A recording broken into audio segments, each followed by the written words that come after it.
So today we had some ADP numbers. They were blowout, positive stuff. Then we had the NFP miss that came in.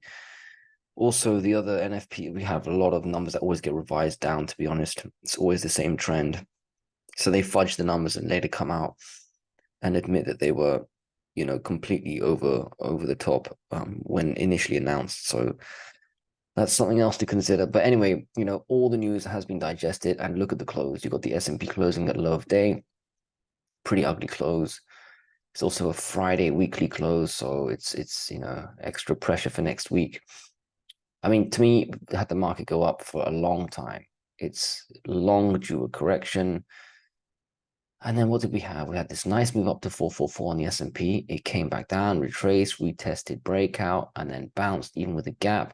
Hovered, looked strong, and then failed. And yesterday, for example, it was a -2, -1.5% down move across the board. And you could tell people were just pretty scared at one point, at the low of day. And that's what you need. You need one of those -2% days sort of consecutively 2 or 3 times in a row, and that will change the entire momentum. Now, yesterday we closed the gap. You can see on the S&P, we closed the gap. And then we closed okay, sort of we still gapped down. It was still a big red day, but we closed near high of day of trading, and it made it look like we could resume maybe the uptrend. The gap has been closed, the window is shut, let's keep going. Obviously today we had news, and look at that. It did sort of digest the news. You had this initial reaction, everything went up, then it retraced and it went back up, and then the markets went back down again. We'll look at every other asset, but I think that's a bit of a rejection double top. And something I've been saying is if and when, because I've thought the markets would come down every time, but again, I still think they're going to come down. If we do move low, and it looks like we're going to move lower, right? Look at this close next week. If we start to come down here, let's say 430-ish, 431 really, if you close below this last low here of 431, let's say, you start to close below it, you start to break this neckline and start to test the ascending. And to be honest, you'll probably go right through it. And then it looks pretty weak, or at least it looks like the trend is over, short-term bullish trend. And it's time to resume at least a move down to like low 400s. I'm talking 410-ish, and then bounce around this more major ascending. And then it can turn around and bounce a little bit, and let's see what happens. But also, I think the market is starting to price in another 25 basis point increase in the interest rates. We're going to look at interest rates, but I've thought that they're going to increase interest rates. They're going to try and increase interest rates several more times this year, right? 2 or 3, and we're halfway through the year. So S&P week close, I think we're going to go lower next week. But watch out, because when we start to hang around here, we could start breaching this ascending here. I'm not going to cover the upside. I don't think we're going to really visit the upside on Monday. And if we start to look stronger, I'll do a video on Monday and cover the upside. But more downside coverage. The Nasdaq also closed at low of day. I mean, even more so than the S&P. Another rejection candle here. Again on Thursday, right? So yesterday we did close the gap. So very nice technical gap closing stuff, because a lot of people like that. So do I. But I think we're gonna, again, you have to watch out for this sort of 358, 357.5 area. A close below the low, the close, the low on the 26th of June should indicate a move lower back down to here, 348-ish. And then it's still bullish, so it's not asking that much. But I'm starting to consider the move lower. The last 2 days, it's not been green. Thursday was pretty strong red day, not the craziest thing, but still, after what we've seen, it's something to take note of. And today it wasn't the biggest red day at all, but it's just the way it closed after news. So I think we could have some volatility on Monday. Dow Jones, this is interesting. This is the weakest one, and look where it is. It's already where I'm thinking the S&P and the Nasdaq could go. Look at that, close a low day. Also, Monday, what if we just venture around here, or even close below, let's say 33,550, straight away we visit the ascending, and the ascending is the weakest chart pattern. It just is. So, you could bounce around here. Maybe the Dow Jones will be the first. And I think it will be the first market to breach its ascending. to the downside, and it could drag everything lower. I mean, the Dow Jones is a real, market. So yeah, it was one of the weakest on the way up recently, and now it will lead the way down. So the Dow Jones really could be an indication of what to expect in the S&P and Nasdaq. Russell, usually the weakest, but today was up 1%. Imagine that. Probably led by the banks, to be honest.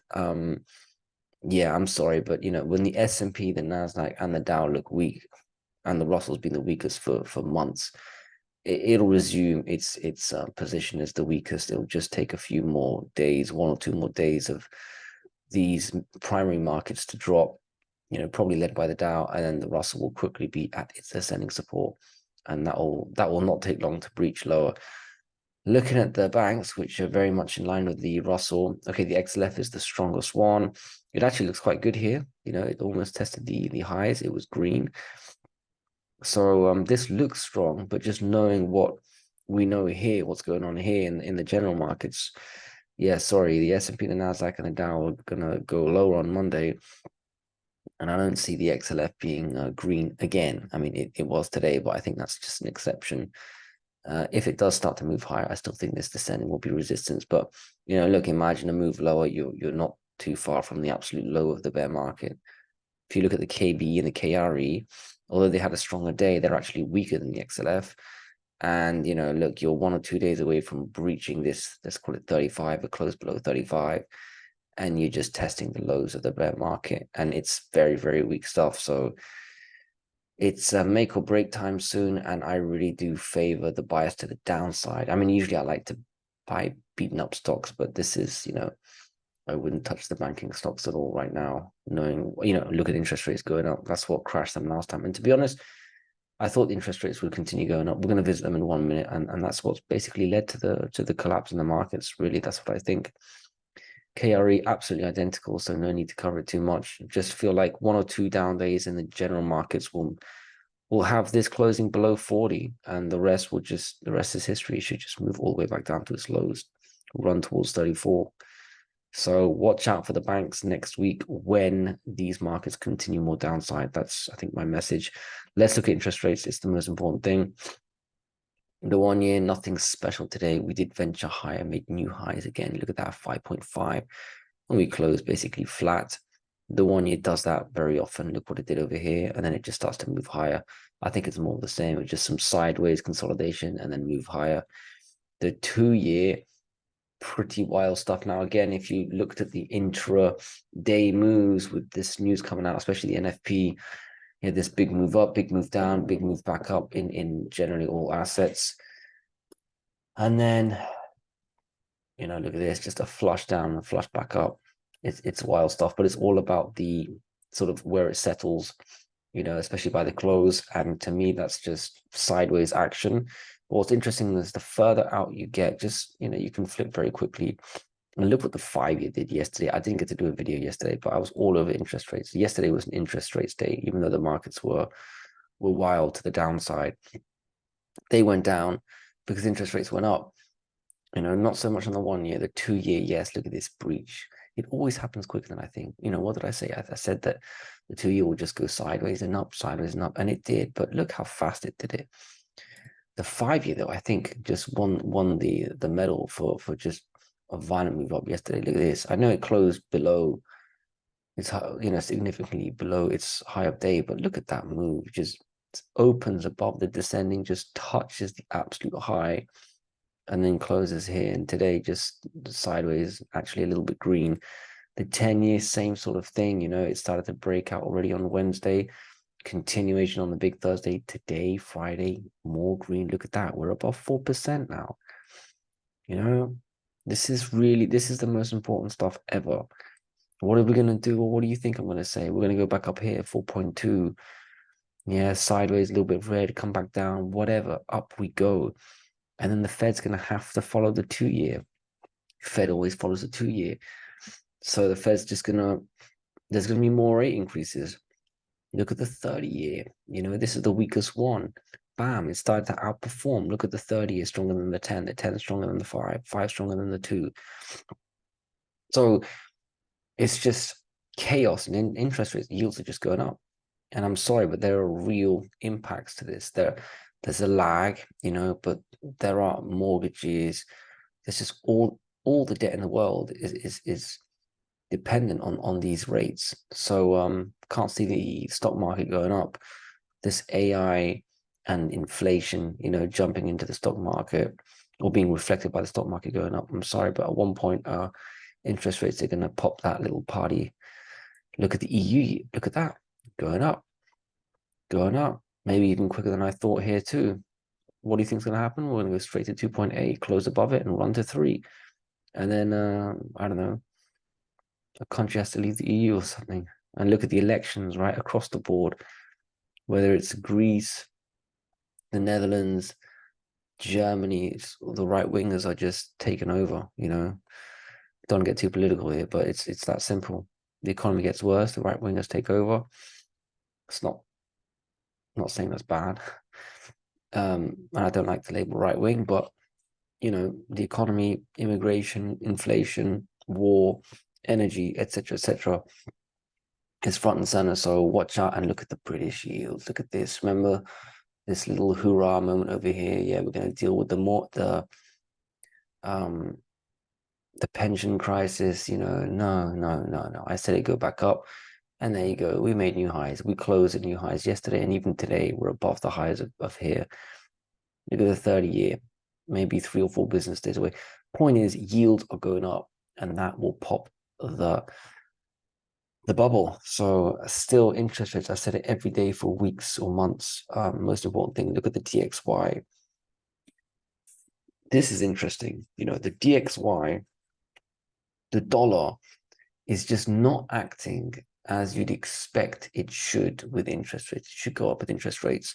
Okay, today interest rates were by and large flat, because the shorter yields were red, the longer yields were green. So overall, and nothing was up too much. So I would say it's just a flat day. But why is the dollar down?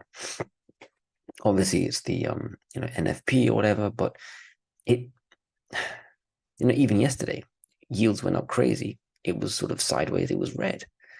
To me, the dollar indicates it's not strong. It's not strong enough. It's not strong enough to make this big move up. Fundamentally, technically, it looks weak very soon. I think on Monday, if you have a move lower and you close below 102, that's it. We're going down below 100. That's what I think. I wanted another move up.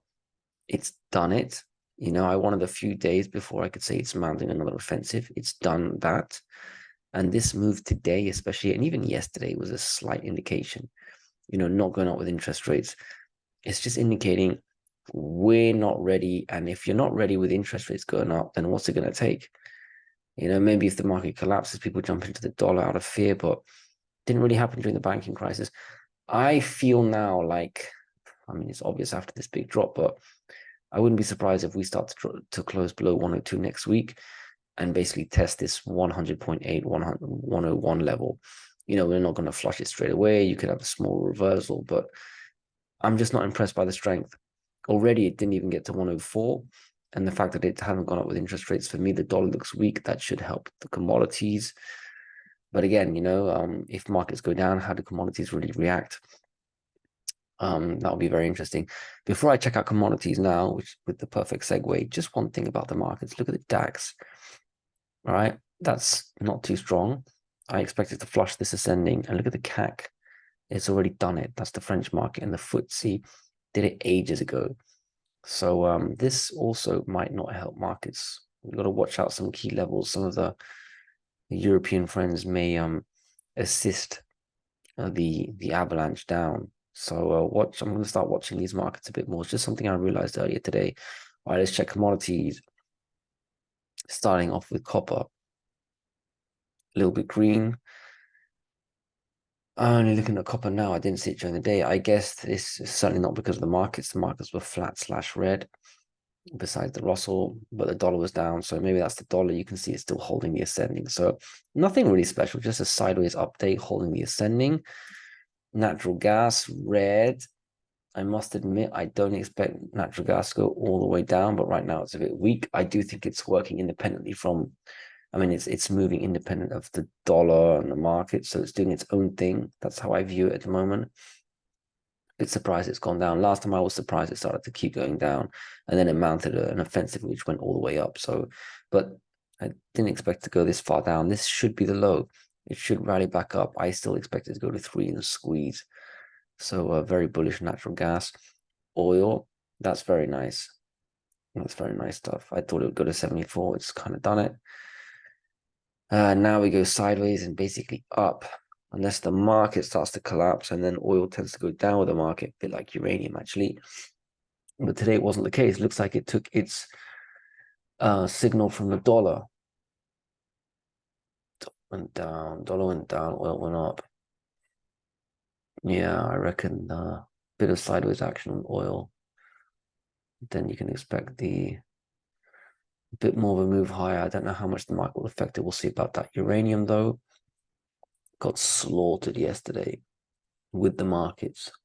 And that's something other commodities did not experience. So that's interesting.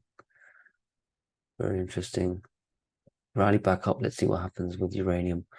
But I think I'm very, very lucky at the moment to have uranium collapse in the markets, because if the markets continue to collapse, then I could get lucky and be able to nibble my first entry into some uranium stocks. So that's always one idea I had. I always thought, okay, uranium, I may have missed it here, but what if the market collapses? How will uranium react? And so far, it looks like uranium goes down with the market. So I feel quite lucky there. Gold and silver. Okay. Today they did well. Didn't take any influence from the markets, I would say. I think it was more the dollar. Now, one thing I'll say is gold held 1900 very well. Not just today, but yesterday also. Look at that. And I thought it would hold 1900. And if it's going to collapse, it'll do it another day. But it held it. And then today, I can get rid of this descending now. You know, we tested the old high, 1935-ish. I still think 1940 is where you need to close to indicate, okay, I'm ready to go up to 1970s. But that looks okay. You know, that looks okay for a day where the markets were basically red. Gold and silver survived. But then again, the dollar was down quite a lot, so you'd expect that. But I just feel like gold and silver are just going to hold sideways. I just don't feel like they'll go down too much. You know, they could go down 1 or 2 days with the markets, but then they could go up because the market's going down. I think overall there'll be lots of pulling and pushing of gold around a little bit, or, you know, influenced by this, influenced by that. But overall, I think gold will, and it tends to do this, just find its natural area, hold, turn around and go back up and make new highs. So I'm not really worried about gold. And, you know, after the NFP, it just screamed higher. And then as usual, everything just totally reverses. Always happens. And then it just sort of moved back up again. And then, okay, it didn't close at the high of the day, but still pretty decent stuff. So at the moment, 1900 is support, a little bit below that.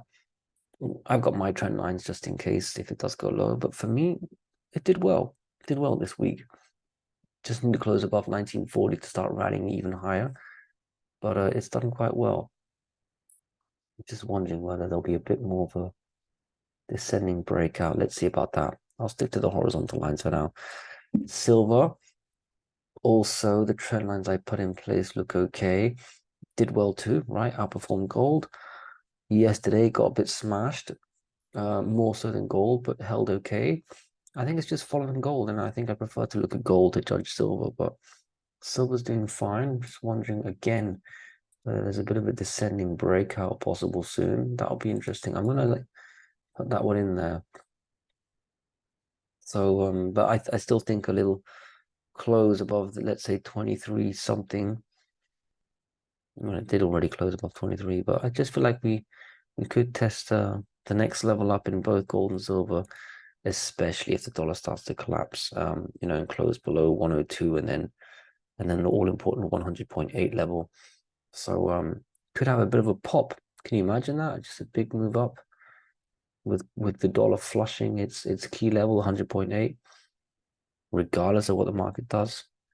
So far, so good. It's at least done its job of defending the level. So let's see what happens next week.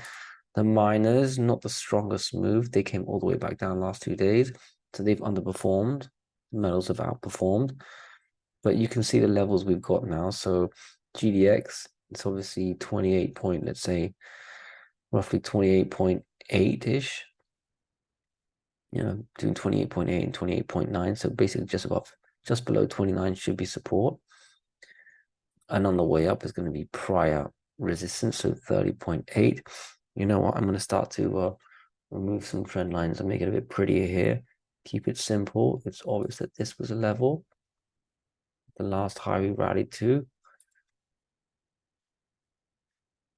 And then I'll just, well, you know what? I don't really need to do it, but, you know, this level over here on the GDX. Very simple stuff, horizontal, high and low. Let's see what happens. Obviously, this will be affected by the markets, the metals, the dollar, interest rates, and maybe even the Nasdaq. Let's see. And also Bitcoin. You've got to take into account maybe Bitcoin, because Bitcoin's having a bit of a rally, and the Bitcoin miners, by the way, are having a decent rally too. They're outperforming Bitcoin. And are they stealing any thunder from the gold sector? That's something to consider. Here, same thing. The low actually, GDXJ, I remember the low tested perfectly, coincided with this low over here, so I don't need to redraw that. But the high will just be the prior high. So there you go. You've got the horizontal low and high. Let's see what happens. Let's see what happens. I'll finish with Bitcoin very quickly. Look at this. You know, yesterday's candle looked really bad, but then today we just all rallied. I don't know. I don't know about this because it's flagging and it's had a nice rally. It's hard to call. I can make an argument for it going lower because it needs to consolidate more and it could go down with the markets like the Nasdaq. But then again, it's held this level quite well. This breakout was very strong. It could just go higher. I'm actually not sure what it will do, but I'm still in my crypto miner hive. And to be honest, the miners have outperformed the actual crypto, the Bitcoin itself. So quite happy with that. Anyway, I'll leave it there. Hopefully I can do another video tomorrow in more detail of some of my holdings. I just feel a bit sick today. And I just really want to get back into this a bit more regularly, at least daily. So I hope that was useful. Thanks.